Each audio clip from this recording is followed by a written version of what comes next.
Bismillahirrahmanirrahim. Assalamu alaikum friends. I'm Arif Hussain. Today we will review Ignatia amara. तो homeopathic की ये इंतहाई popular medicine है। तो इसके यूजेस को देखेंगे। तो ये प्लांट किंगडम से आने वाली मेडिसन है। एक फ्रूट है, उसके इंग्रेडिएंट से सैमुअल हनीमन ने खुद प्रूविंग की थी इस मेडिसन की। तो जहाँ भी ग्रीफ और लॉस की कोई ऐसी कंडीशन आएगी तो वहाँ पे इग्नेशिया नंबर 1 मेडिसन बन जाती है।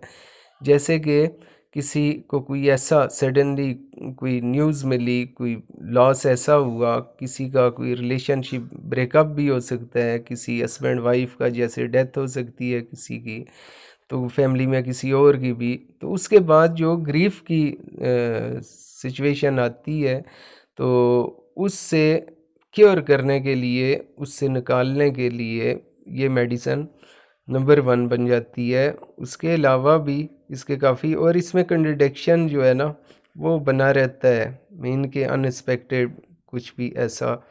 तो ये चीज़ें जहाँ भी कंट्रडिक्शन की बात आएगी तो नंबर 1 मेडिसन है, और ये किंग ऑफ कंट्रडिक्शन भी इसे कहा जाता है। तो इसमें थोड़ा सा ये भी होता है, जैसे पीटीएसडी पोस्ट जो ट्रमेरिक डिसऑर्डर होता है, इसमें भी इसके यूजेस हैं। तो उसके अलावा हिस्टीरिया में मतलब कि ओवर रिएक्ट किसी चीज़ में भी करना, वैसे ऐसा शख्स नहीं है, ऐसा पेशेंट नहीं था, लेकिन इस प्रॉब्लम के बाद जैसे कि हो जाता है, ओवर रिएक्ट करता है। अगर कोई एब्डोमिनल पेन भी हो रहा है तो ओवर रिएक्ट करेगा किसी प्रॉब्लम को भी।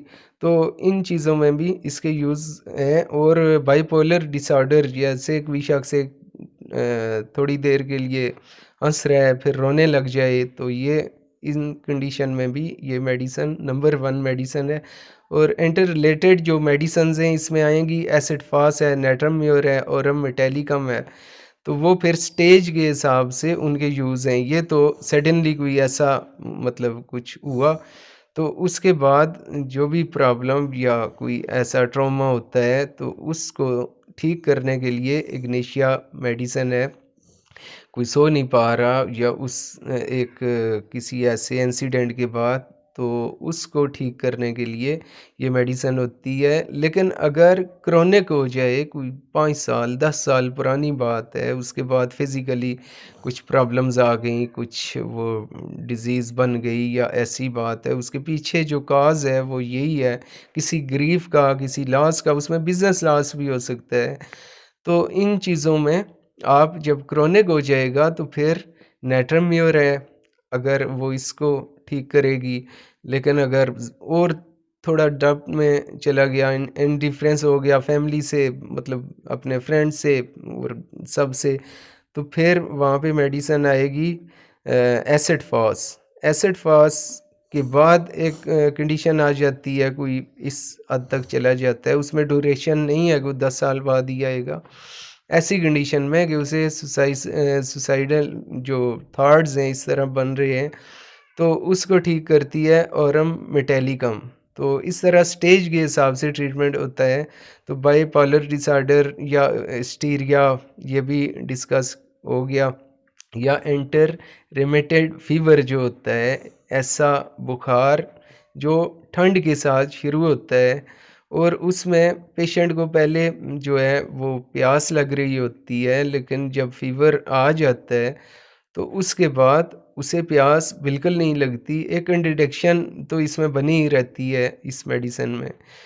तो उसके अलावा देख किसी को टंसिलिटिस या टॉन्सिल्स की प्रॉब्लम है, तो हम अक्सर ऐसे होता है कि वो सॉलिड फूड इनटेक नहीं कर सकते लोग, लेकिन इसका जो पेशेंट होगा उसे सॉलिड फूड से आराम मिलेगा, और जो लिक्विड है वो इनटेक नहीं कर पाएगा।